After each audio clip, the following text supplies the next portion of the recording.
What advice would you give to aspiring OFW entrepreneurs who wants to start their own business? Actually, apat lang naman yung steps na ginagawa ko. Number one is we need to change our mindset. Paano ka magiging business owner, paano ka magiging entrepreneur kung ang mindset natin ay ano pa rin, employee pa rin. So we need to change our mindset.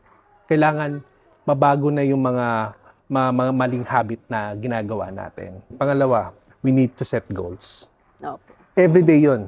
Kailangan meron tayong goal everyday, short term and long term.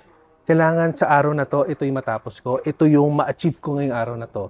Then meron din tayo dapat na set goals for long term. Na darating ang araw, dapat ito na yung target ko. Dapat nandito na ako.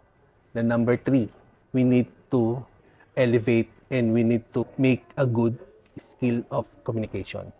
Kailangan mong ibenta yung sarili mo. Kailangan mong how to communicate. Yes. Dahil pa naghanap ka ng trabaho, anong ginagawa mo? Binibenta mo yung sarili mo. So, dapat yung communication skills natin, dapat yan ma-improve. Dapat yan yung magbibigay sa atin yan yung actually magdadala sa atin to push up. Okay? The number 4, ito ang pinaka matindi. We need to take a massive right action. Dahil dyan sa tatlo na yan, pag hindi natin yan ginawa, at hindi natin yan binigyan ng tama at right massive action, walang mangyayari. Dapat kung gaano kalaki ang pangarap natin, mas doble yung action natin. Yeah. Kasi kung hindi natin ma-achieve yung pangangailangan natin. Yes. Sumali tayo sa mga event, sumali tayo sa mga organization, find the right mentor.